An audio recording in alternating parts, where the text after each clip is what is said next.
Grup. Darah segar dimuntahkan saat tubuh Tianxi jatuh dari langit. Kakinya terhuyung-huyung lebih dari selusin langkah di tanah sebelum dia perlahan-lahan menenangkan dirinya. Warna putih pucat melonjak ke wajahnya yang keriput. Bang! Bang! Semua murid elit lembah sungai es juga terbang mundur, tampak menderita pukulan berat, sementara Tianxi dipaksa kembali. Setelah itu, mereka jatuh ke tanah satu demi satu. Tidak ada yang tahu apakah mereka hidup atau mati. Hanya 3 sesepuh berpakaian putih yang hadir hampir tidak bisa menstabilkan tubuh mereka. Namun, wajah mereka saat ini dipenuhi dengan keterkejutan.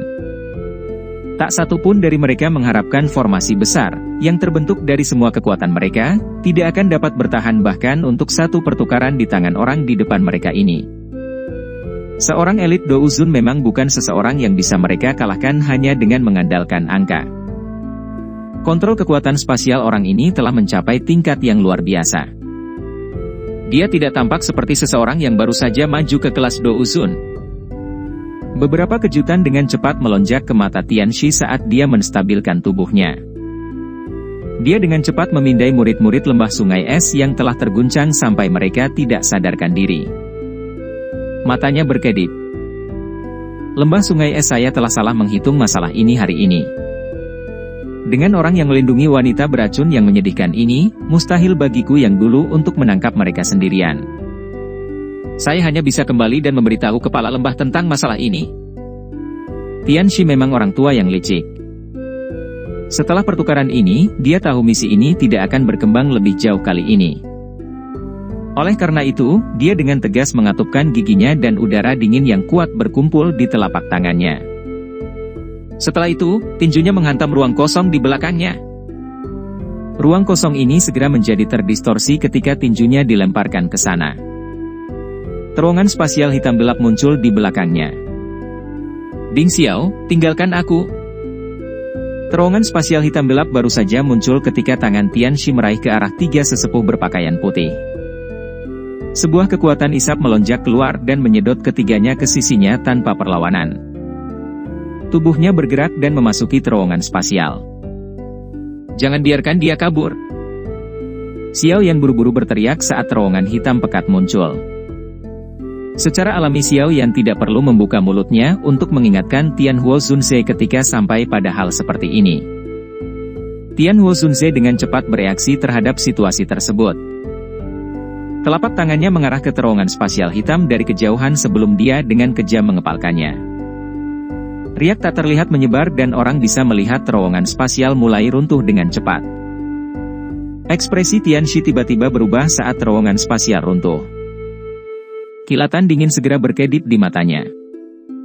Telapak tangannya menghantam punggung penatua berpakaian putih dan udara dingin yang menakutkan melonjak, mengirim penatua ini terbang dalam prosesnya. Bang! Penatua berpakaian putih itu baru saja dikirim terbang ketika kekuatan tersembunyi, ditempatkan di tubuhnya oleh Tianxi, tiba-tiba meledak. Tubuhnya segera diselimuti oleh sedingin es. Setelah itu meledak dengan keras. Es pecah menjadi potongan-potongan kecil yang melesat ke segala arah saat gelombang udara yang mengejutkan menyebar dengan cara seperti kilat. Dalam menghadapi gelombang ledakan tubuh ini, kekuatan tak terlihat yang menyebar dari tangan Tianhuo Zunze terhalang. Setelah itu, diblokir untuk sementara.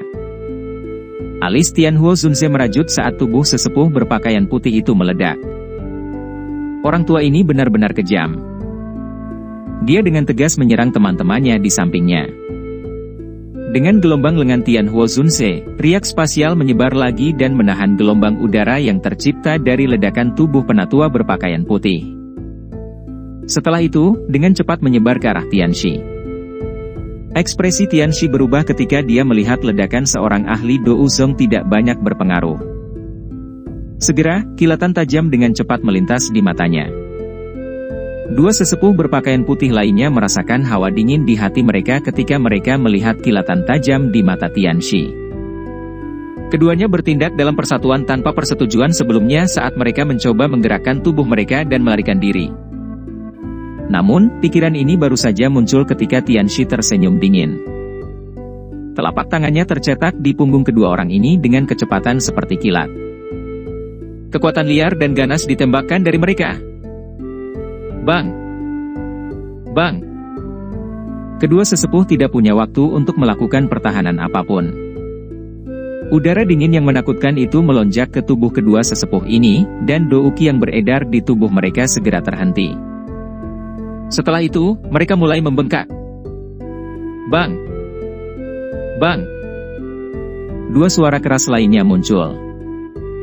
Gelombang dingin yang bahkan lebih kuat melonjak dan menyebar dengan cara seperti kilat. Beberapa batu besar di tanah segera tertutup oleh es yang keras karena gelombang sedingin es ini. Murid lembah sungai es di tanah dengan cepat diubah menjadi banyak patung es yang seperti kehidupan. Kehidupan di dalam tubuh mereka benar-benar membeku saat ini. Dua gelombang besar sedingin es, yang telah meletus, mengguncang kekuatan mengganggu yang tak terlihat dari Tianhuo Zunze sampai runtuh. Terowongan spasial berputar dan Tianxi yang berwajah pucat dengan cepat memasukinya. Akhirnya, dia menghilang.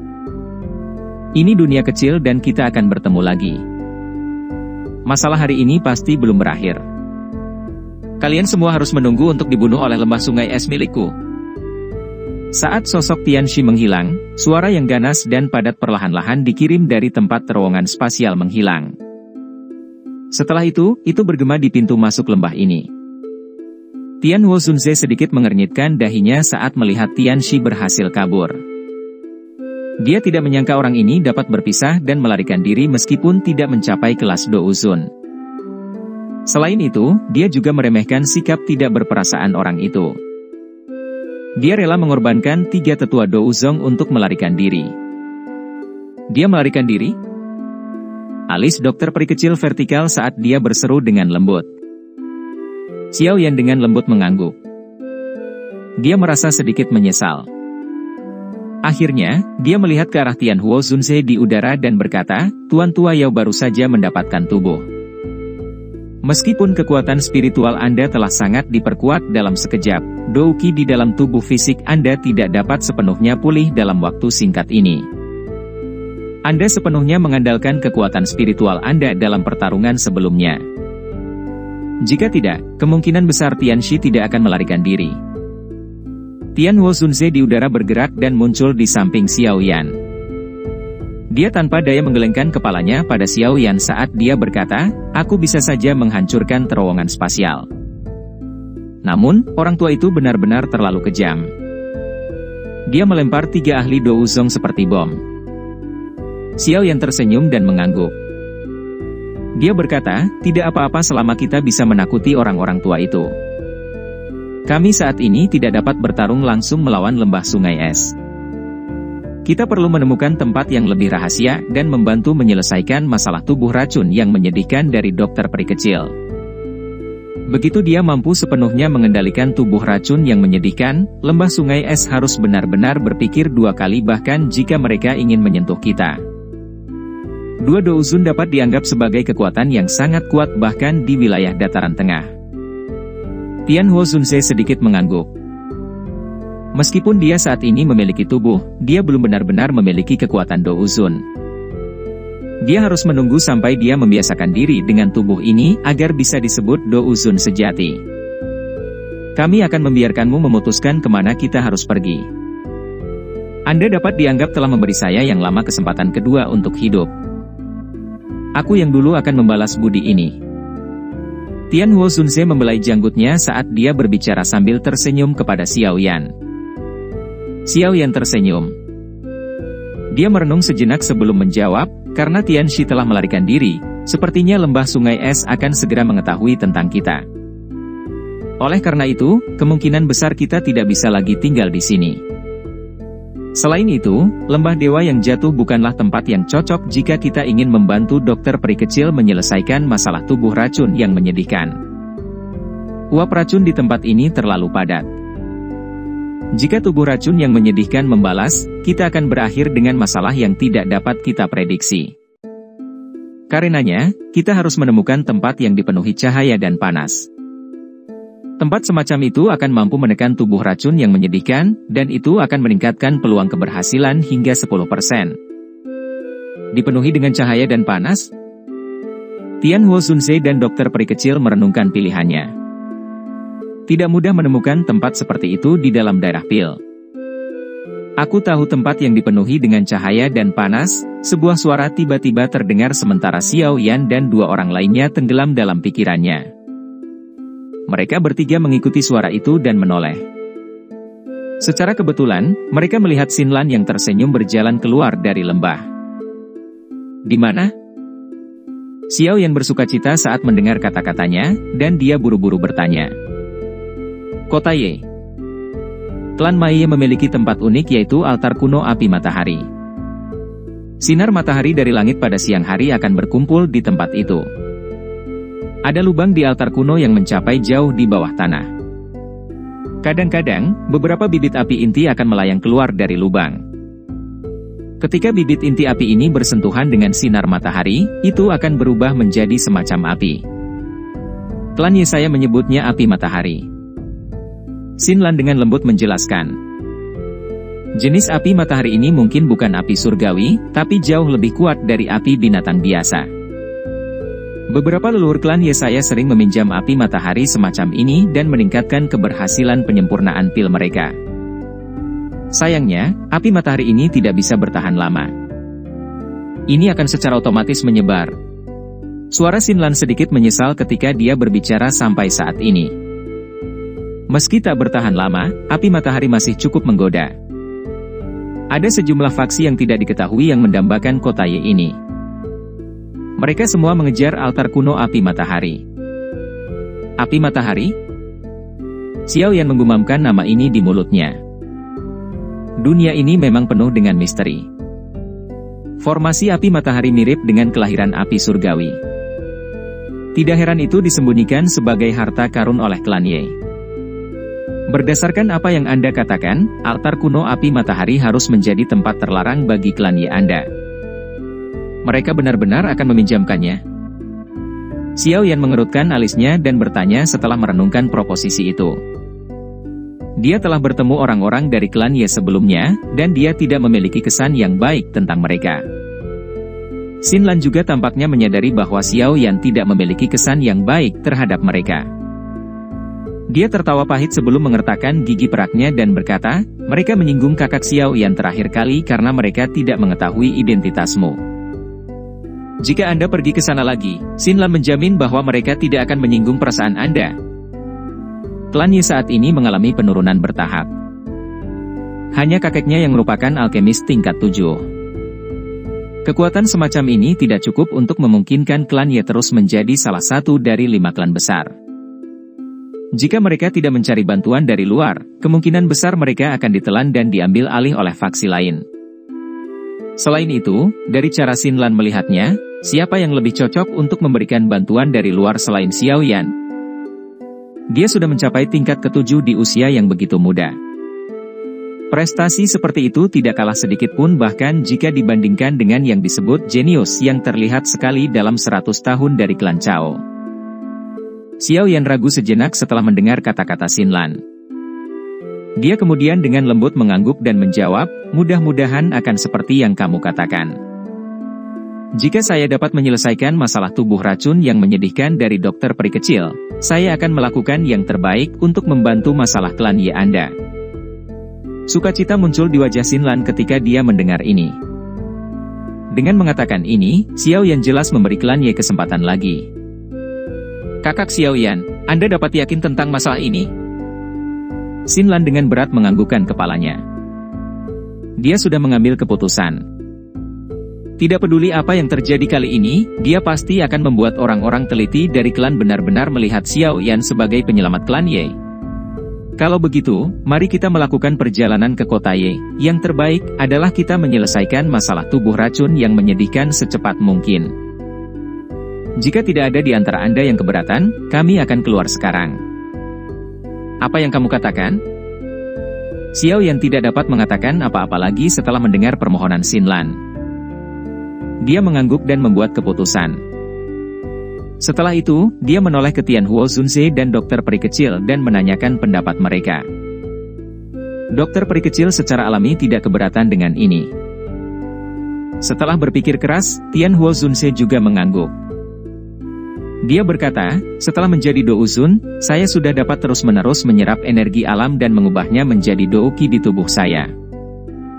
Saya juga bisa berlatih sambil bepergian. Tidak masalah untuk mulai bergerak sekarang. Xiao Yan tersenyum saat melihat mereka berdua sepakat.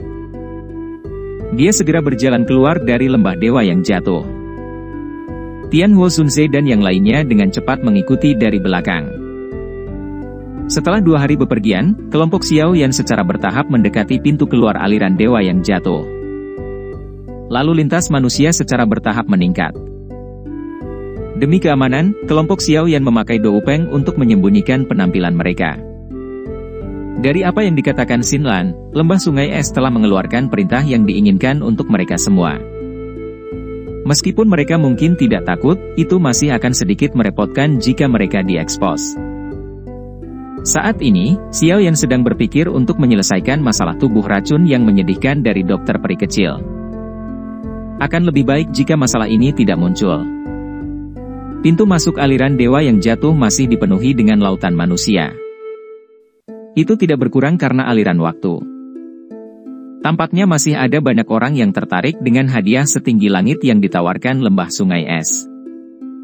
Namun, aliran dewa jatuh saat ini tidak lagi memiliki satupun penjaga pribadi lembah sungai es. Mungkin ini karena kelompok Tianxi benar-benar dikalahkan. Oleh karena itu, kelompok Xiao Yan tidak menemui hambatan sekecil apapun, dan mereka berhasil keluar dari aliran dewa yang jatuh. Setelah itu, mereka menemukan daerah terpencil dan bergegas ke kota Ye dari sana. Aliran dewa jatuh tidak jauh dari kota Ye. Dengan kecepatan kelompok Xiao Yan, mereka mencapai kota yang subur dan hijau ini, terletak di beberapa dataran, dalam waktu setengah hari. Beberapa dari mereka mendarat di kota, tetapi tidak tinggal lama. Dengan Xinlan memimpin mereka, mereka bergegas ke manor klan Ye di tengah kota. Sekitar 10 menit kemudian, kelompok Xiao Yan tiba di pintu depan klan Ye. Pada saat ini, pintu utama klan Ye dibuka. Hal yang mengejutkan kelompok Xiao Yan adalah tidak ada satupun penjaga di pintu masuk. Apalagi pintu yang tebal itu menunjukkan tanda-tanda rusak. Ekspresi Xinlan tanpa sadar berubah saat melihat pintu yang rusak. Setelah itu, dia meningkatkan kecepatannya dan menyerbu masuk. Xiao Yan merentangkan tangannya di belakangnya. Adegan ini dengan jelas menggambarkan bahwa sesuatu yang buruk telah terjadi. Tidak disangka klan Ye telah jatuh ke dalam kondisi seperti itu. Saat ini, Xiao Yan tidak mengenakan Dou Peng. Namun, dia sekali lagi memakai benda mirip kulit yang bisa mengubah penampilannya, menyebabkan dia terlihat sedikit berbeda.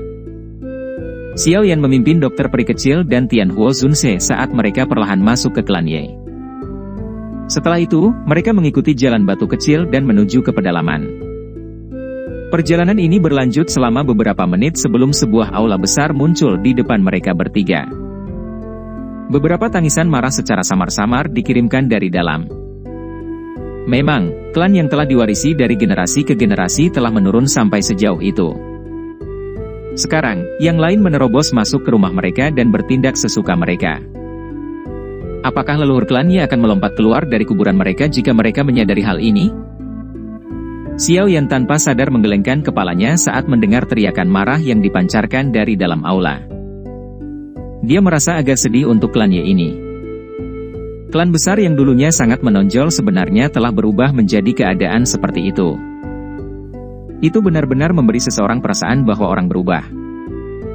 Xinlan saat ini berdiri di luar pintu. Wajah cantiknya berwarna hijau karena marah saat dia melihat ke aula. Sosok cantiknya sedikit gemetar karena amarahnya. Xiao Yan memimpin dokter peri kecil dan Tian Huo Zunse ke Xinlan. Dia bersandar di pintu dan melihat ke bagian dalam aula. Pada saat ini, aula besar itu benar-benar berantakan. Semua anggota klan Ye yang ditemui Xiao Yan saat itu ada di sana. Namun, wajah orang-orang ini dipenuhi dengan warna hijau marah saat ini. Ada orang berpakaian hijau yang meratap dan berguling-guling di tanah di depan mereka. Orang bisa tahu bahwa dia adalah anggota klan Ye dari pakaiannya. Sisi lain dari anggota klan Ye adalah sekelompok orang berpakaian hitam. Aura kelompok orang ini cukup kuat. Jelas, mereka bukanlah orang lemah. Selain itu, Xiao Yan terkejut menemukan bahwa dua tetua berjubah hitam berwajah teduh yang memimpin mereka telah mencapai kekuatan bintang 6 Douzong. Selain itu, dari douqi yang megah yang bergelombang di sekitar mereka, kemungkinan kedua orang ini berada di puncak kelas Douzong bintang 6. Mereka sedikit lebih kuat jika dibandingkan dengan tetua pertama dari klan Ye, yang merupakan kakek Xinlan. Siapa mereka? Xiao Yan bertanya secara acak. Mereka adalah orang-orang dari Sekte Api Hitam dan bisa dianggap sebagai faksi yang kuat dalam wilayah Pil ini. Sekte mereka terletak cukup dekat dengan kota Ye dan telah mendambakan kota Ye selama beberapa waktu. Tidak disangka mereka berani menerobos masuk. Xinlan dengan erat mengepalkan tinjunya. Suara rendahnya mengandung kemarahan yang tidak bisa diatekan. Dua orang tua di depan adalah si kembar jahat setan hitam. Mereka sangat kuat dan memiliki reputasi yang cukup garang. Bahkan kakek tidak cocok untuk salah satu dari mereka. Xiao Yan sedikit mengangguk. Ini adalah pertama kalinya dia mendengar tentang Sekte Api Hitam. Namun, kekuatan kedua orang tua ini memang luar biasa. Puncak bintang 6 Douzong. Mereka sedikit lebih kuat dari Bingfu dari lembah sungai es. Dataran tengah ini memang dipenuhi oleh para ahli. Jika seorang ahli dengan level seperti itu ditempatkan di wilayah sudut hitam, dia akan, paling tidak, menjadi tuan. Zhao Hei, Qin Mo, Sekte Api Hitammu seharusnya tidak berlebihan. Klan Ye saya mungkin tidak lagi memiliki kemuliaan masa lalunya, tetapi jika kami benar-benar bertarung dengan Sekte Api Hitam Anda, itu tidak akan menguntungkan Anda dengan cara apapun. Orang tua berpakaian hijau di aula besar itu sangat marah saat dia berteriak dengan marah. Hehe, Ye Zong, kamu harus menggertak di depan kami berdua. Klan Ye Anda saat ini tidak lagi memiliki kualifikasi untuk terus disebut sebagai salah satu dari 5 klan besar di wilayah Pil. Salah satu tetua berpakaian hitam terkemuka sedikit tertawa ketika mendengar ini sebelum mengejek Ye Zong. Kali ini, kami berdua datang untuk menggabungkan klan Ye Anda di bawah kami atas perintah pemimpin sekte. Jika Anda menyerah, Sekte Api Hitam kami tidak akan memperlakukan Anda semua dengan lusuh. Anda masih akan memiliki tempat untuk bertahan hidup di klan Ye ini. Jika Anda tidak patuh, hehe, Anda semua harus waspada dengan taktik Sekte Api Hitam saya. Tetua berwajah teduh lainnya tertawa dan berbicara dengan suara serak. Dalam mimpimu. Wajah semua anggota dari klan Ye dipenuhi dengan amarah ketika kata-kata ini diucapkan. Ye Zong melebarkan matanya dan berteriak dengan marah. Bum bum. Teriakan Ye Zong baru saja terdengar ketika banyak bayangan hitam tiba-tiba keluar dari tangan dua orang tua berpakaian hitam.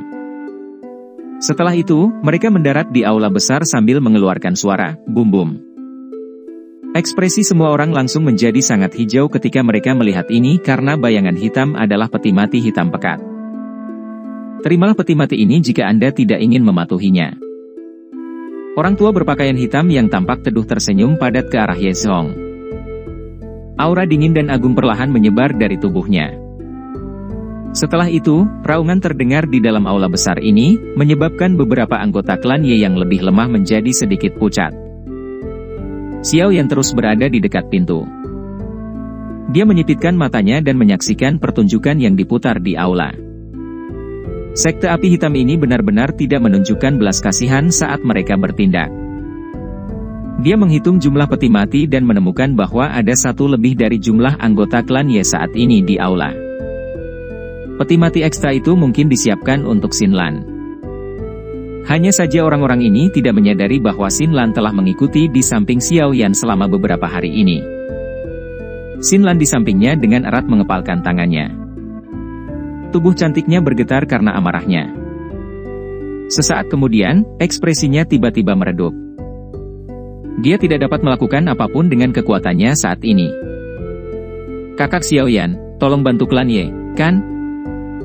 Xinlan bersedia melakukan apapun selama klannya baik-baik saja. Xiao Yan, yang telah memiringkan kepalanya, tiba-tiba terkejut. Dia menoleh dan menatap gadis berpakaian biru, yang telah menundukkan kepalanya. Matanya merah saat dia menggigit bibir bawahnya yang merah. Xiao Yan dengan lembut menghela nafas saat melihatnya. Tenang, ini bukan hari pertama kamu mengenalnya.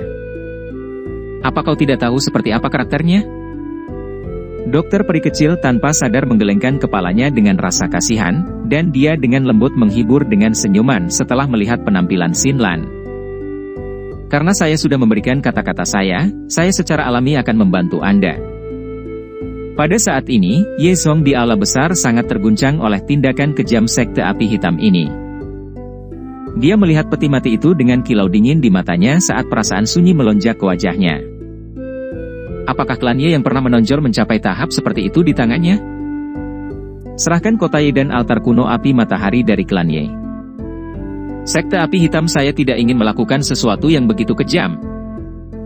Saya akan memberi Anda waktu 5 menit untuk memikirkannya. Kehidupan semua tua dan muda di klan Ye akan ditentukan oleh keputusanmu. Orang tua berpakaian hitam itu tersenyum dengan sikap yang menyeramkan sementara dia perlahan mengancam Ye Zong. Wajah Ye Zong sedikit mengejang saat mendengar ini. Seluruh tubuhnya gemetar. Dengan kekuatan sekte api hitam saat ini, sangat sulit bagi klan Ye untuk terus bertarung dengan mereka. Suasana di dalam aula besar menjadi sangat menekan karena keheningan Ye Zong. 5 menit ini berlalu dengan cepat dalam keheningan. Senyuman lebat dari dua pria tua berpakaian hitam perlahan melebar ketika 5 menit berlalu. Energi yang melonjak secara bertahap berkumpul di telapak tangan mereka. Ye Zong, kaulah yang mencari akhir seperti itu. Jangan salahkan kami berdua. Desahan lembut akhirnya terdengar dari luar pintu tepat saat niat membunuh melonjak dari dua pria tua berpakaian hitam ini. Mereka berdua terkejut, dan mereka tiba-tiba berbalik, hanya untuk melihat seorang pria muda bersandar di pintu. Mata mereka menjadi dingin dan kutukan diludahi dari mulut mereka. Nyah! Pemuda itu mengabaikan mereka. Dia menggerakkan kakinya dan perlahan berjalan ke aula besar. Suara yang tenang dan lembut perlahan terdengar seperti gelombang air. 1 menit. Bawalah peti mati bersamamu dan keluarlah dari kota Ye. Jika tidak, Anda bisa tetap di sini.